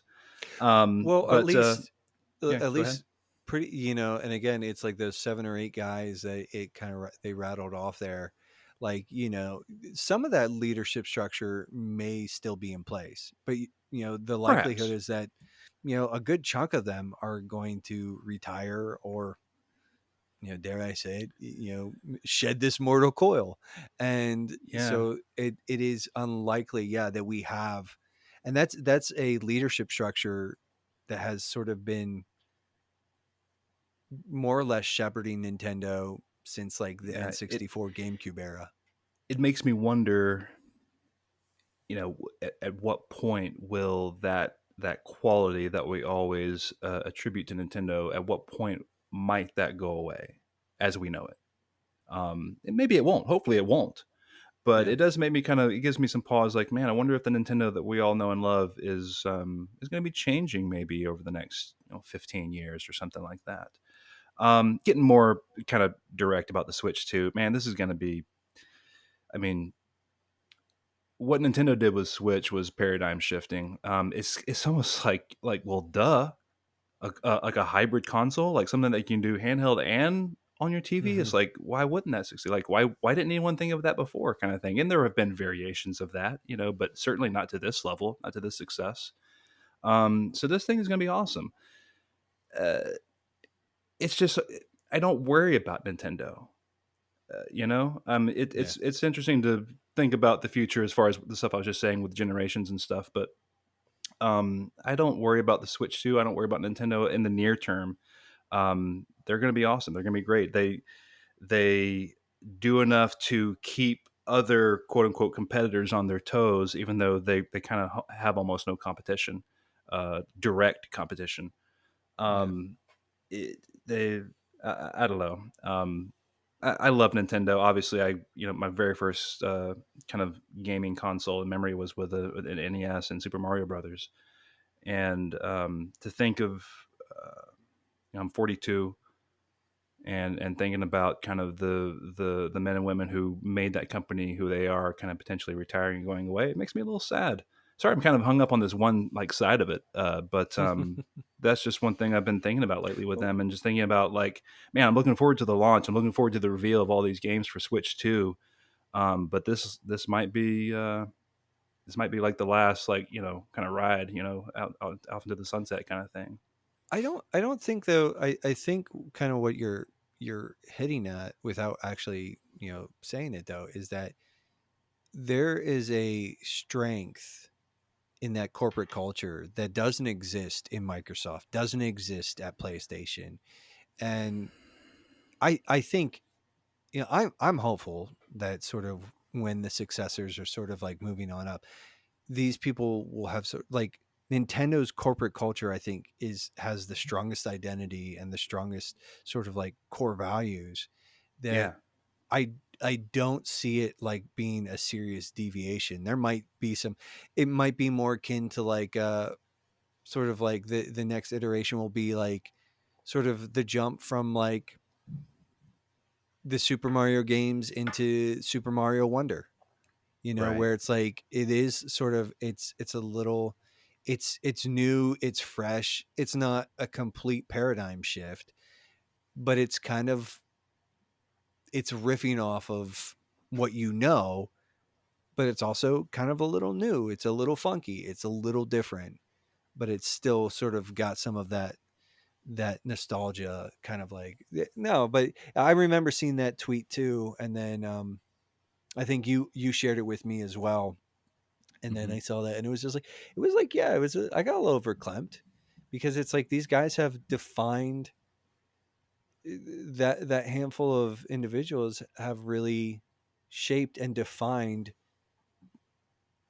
the entity. Like growing up, I don't know about you guys, but it wasn't play video games. Is I'm gonna go play Nintendo, and it didn't matter what I was actually Yeah. playing. I was playing Nintendo. It's like, and they shepherded that they ushered that era in, and so yeah, it is like a little whatever. But Parker, we're over here like feeling old and bad for ourselves, but you and I have had some conversations about the Switch too, and I think and Micah, I'm going to ask you like with the reveal. I'm actually a really big fan of the matte black. I think it's kind of like a grown up vibe. Uh, I like the look. I wish I could turn off the blue and red LED lights things. Just like let me do those like white, and I'd be Hmm. happy. But Hmm. that's just me. But but like with the actual Switch 2 release on something that's a little more upbeat, like what do you think of just like the look of it real quick? Um, it's fine. Uh, I mean, it's a bigger Switch. I don't really have much opinion about it. I do like the kind of the blue and what was that, peach sort of colors around the analog sticks or whatever. That seem like their primary colors. I don't know. It's whatever. I don't have a huge opinion on it. I'm kind of indifferent. I was doing some digging. I wanted to find that tweet from Andy Robinson real quick, just so I can rattle off the names. It was Miyamoto 71. He just lists last names. Mhm. Sakamoto 64, Tezuka 63, Kondo 62, Anuma 61, Sugiyama 65. Nintendo fans will know these names what I'm talking about. But yeah, that was the tweet Andy was saying. Like, these guys are going to retire basically soon. But anyway, I wanted to dig that up real quick. Yeah. So Parker, thoughts on Nintendo? I mean, you can get a little verklempt if you want to too. Talk about like the passing on of the torch. Yeah, well, I mean, I guess I'll make one quick comment about that, which is the thought of Nintendo without Miyamoto. I mean, that's kind of like Disney without Walt Disney, in my opinion. Like, I mean, Yeah. Yeah. he's the OG. He's there from the beginning. He's helped them launch the biggest franchises. He is the de facto face of it, and he's kind of the Willy Wonka brand ambassador for Nintendo. If you're going to sum it up with one picture, it's going to be a headshot of Miyamoto, at least in my book. Yeah. So the thought of Miyamoto not being at Nintendo, that would be sad. But I'm hoping that those guys are training up a new generation of folks to think like they do and to embrace the Nintendo philosophies of gaming, because I think that's really Yeah. what sets them apart and helps them not just be another voice in the industry, but to be something really special and really unique. And I hope they don't lose that identity as they move into let's just do more Switch stuff because it's successful. So there's that piece of it.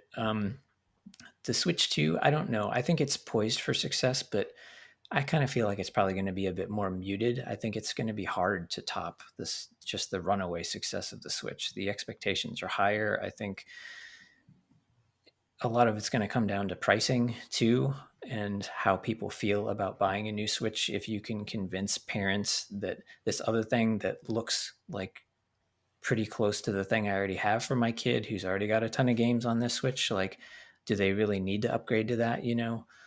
Kind of like it was a little slow for the PS4 to PS5 generation, and half the people are still playing on PS4. I think you're going to see a lot of that with the Switch. Like, it's going to be a different calculus for everybody in figuring out when and how and why they want to upgrade to the Switch 2. And so, a lot of that's going to come down to games or unique features on the Switch 2 that are going to upsell people into that ecosystem. And I don't know if they're going to do a great job at that or not. So, we'll have to wait and see. But I'm hopeful for them. I don't think it's going to be like a Wii U disaster for them or like a No. GameCube disaster for them. I think they're poised to do success, but is it going to be rocket fuel success like the original Switch? I don't know. What do you guys think the price of the console will be? 400. I think anything more than 400, and I think they would be justified in in pushing for a $500 price point. But I think especially with market inflation and everything else, but I think anything more than 400 is probably going to just like the optics on anything more than 400 is probably going to be something that they don't I think they would want. like to push even for 350 if they could get there. I think if they could get away with it, but I think with like the juice that they're actually jamming into this thing, um, I think 400. I don't. I don't think that they like Nintendo has notoriously sort of been since the GameCube. They have just been like, we are not taking a loss on hardware ever again. Um, so I can't imagine.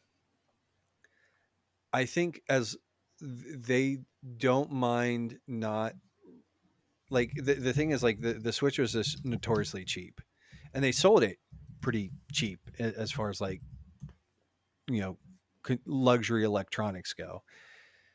But the Switch 2 is going to have like a little bit more, you know, again juice under the hood, so to speak, and I think that that's going to necessitate maybe a bit of a higher price point. Um, yeah, I think 400 at least. I wouldn't be terribly surprised to see it go above that. But I think at that point in time, you are going to start really running into friction because of sticker shock. That's just Yeah. me. I, Like I I I think think, you are probably right. I think it's probably 400. Yeah. The original Switch launched at $299 at $300, which was $100 cheaper than the competition, quote unquote, of the PlayStation and the Xbox One. Um, and yeah, this one will come in at $100 less as well I compared to mean, current competition. now, do you think though that will Nintendo hasn't embraced the price drop for any hardware at all? This iteration of the Switch, they've done some bundles and stuff like that, which are kind Yeah. of like. Do you think that's going to initiate a price drop for any Switch hardware? Oh, 100%. Yeah.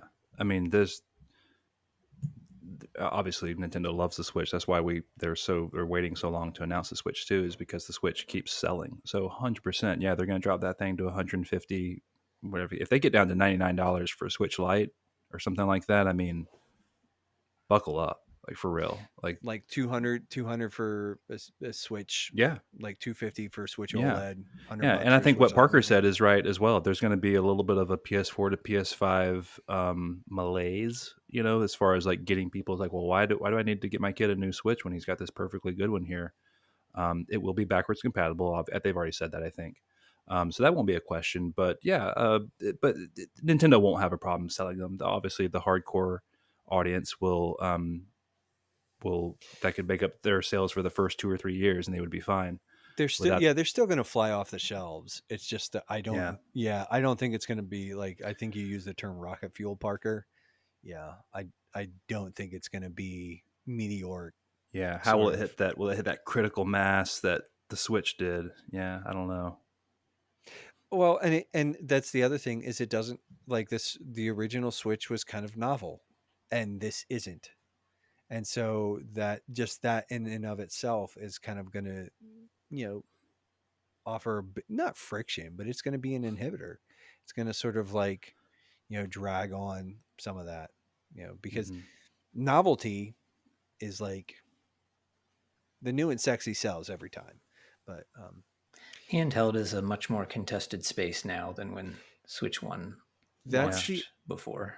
and that's the other thing though too, is yeah, they are entering into actually a more contested. Now, granted, they sort of defined that space in a lot of ways, but it's now like they do have stiffer competition with all of the handheld PCs, the Steam Decks, and again, like we talked about earlier, Sony and Microsoft. There are fairly credible rumors that they are both eyeing that market again.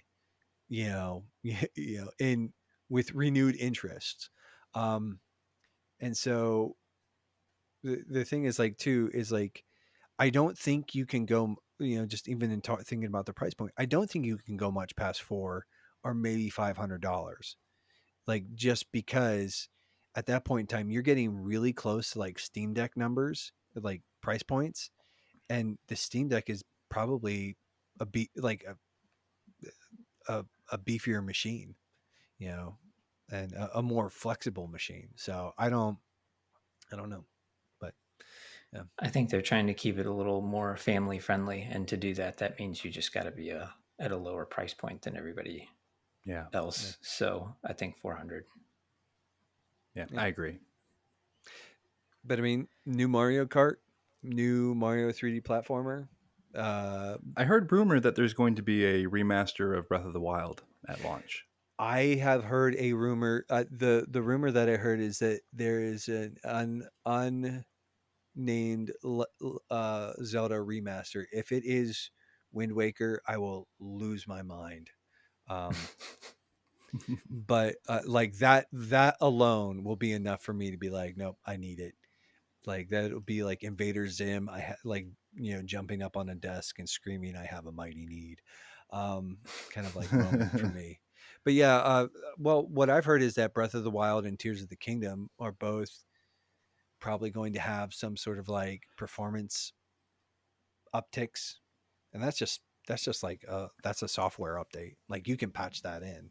So That's the question. I wonder. Like it. I don't think they're going to do that because it's Nintendo. I don't think they're going to be like, yeah, here's your patch for Tears of the Kingdom. It's going to work better on the Switch. I think they're going to sell you a Switch 2 version of Tears of the Kingdom. I think hmm, is what's going to happen. maybe, I don't know, like, because that kind of, they do like to do that. but that Besides, Nintendo also, doesn't even know what patches are, do they? well, not in their Hey, that's a Pokemon good thing games. because their games mostly come out in very good shape. Yes, agreed. Yeah, unless it's Pokemon. Fair And enough. then those things are just broken, janky messes, and it doesn't matter, and they're not going to fix them because they still sell 30 million units in a day, and they don't. It's Hmm. broken. It doesn't matter. But anyways, um, well, gentlemen, it is getting late. We have really sort of run the gamut here. We talked some big picture stuff. We talked some little picture stuff. I bagged on, a Sony executive. Is there anything sort of before we really close out the conversation, just like anything that you really wanted to get off your chest about the industry, or did we manage to sort of like, you know, deal with most of your comments, questions, and concerns? I think That the one thing I would. Oh, go ahead, Micah. no. Please go ahead. I was going to say, just kind of finishing up a thought on Nintendo. Like, I hope they don't also lose some of that Nintendo quirkiness. And they have this sort of Yeah. philosophy about, I almost would call, they call it something, there's a specific Japanese term for it, I'm not remembering, but the concept is basically lateral innovation, where they take a very matured, I think they call it withered technology, and they just expand it almost sideways, where they take something that everybody else has and knows and is very familiar, but they just come up with new ways to use it that nobody's done before. Mm-hmm. And so I'm hoping Switch 2 isn't like just an iterative improvement in the sense that it's just a little bit faster Switch. I hope they come up with this sort of like that lateral withered technology approach where they put some wrinkles in there. They put some really cool Nintendo goofiness in there. And maybe that's going to come through the mouse functionality that we think Yeah. is in there, that's going to allow you to do some really cool stuff with like PC sim or first person shooter stuff, or just weird goofy, like, I don't know, Mario Paint 2 or something, just something really Mm, cool and wild and different and fun that we're just not even expecting that's going to come out of them. That's what I hope they don't lose with the Switch 2. Give me something like, yes, you're preserving your base, you're playing it safe, but don't play it too safe, Nintendo. Give me something that's really wild and creative that nobody's expecting out of this machine too. That's what I'm hoping for Nintendo. And that could be what fuels that continued success for them beyond just the, okay, it's the second version of the same thing I already have. So yeah. Yeah. Micah? No, I mean, as far as like, is there anything else that we didn't discuss that I want to bring up? Not really. I've got some notes here, and we kind of hit almost all of them on like the big three and stuff. Yeah, it's like you said earlier in the episode. It's an exciting time to be like a pundit of the industry, so to speak, Mm-hmm. and kind of just watch it all unfold. We're in some unprecedented times as far as how old we are as an industry, where we're headed, what's happening with our primary game makers and publishers and console creators. It's all very interesting. So I'm fascinated as ever. But yeah, I agree with you. Ever since like Activision or excuse me, Microsoft kind of went on a spending spree, it's been extra fascinating to me. To kind of watch all this, like, where are we headed here with all this stuff? Yeah. So it's fun to unpack all this with you two guys. So yeah, I had a good time. Good. Yeah, I don't have anything. I just think like I said, it's one of those things where anytime I think about games industry, I'm always sort of gobsmacked. Like when I look at the lineup for the games releasing in a year, and it's like, and then you hear there's nothing to play, there's nothing. I'm like, what are you talking about? Yeah. Like every time I hear that or read that somewhere, I'm just like, you're insane. You're a crazy person, certifiable. Like, like you need help. Stop it.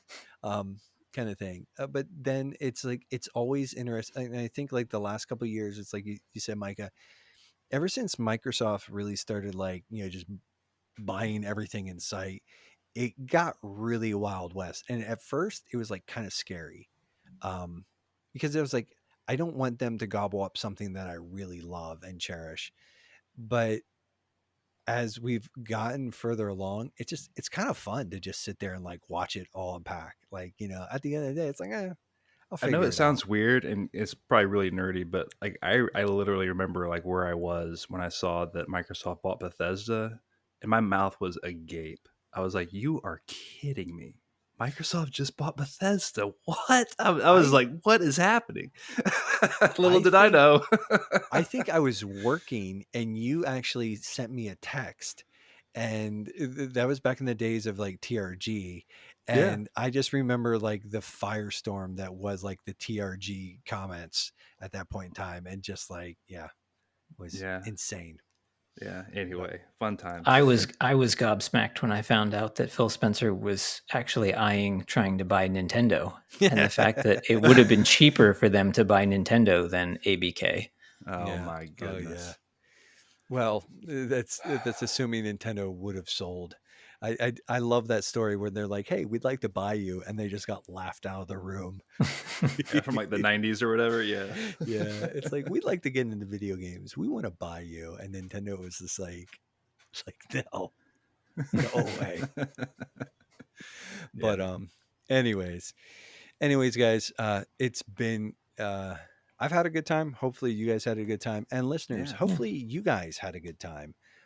But that said, it's been a bite sized, and until next time, do the things.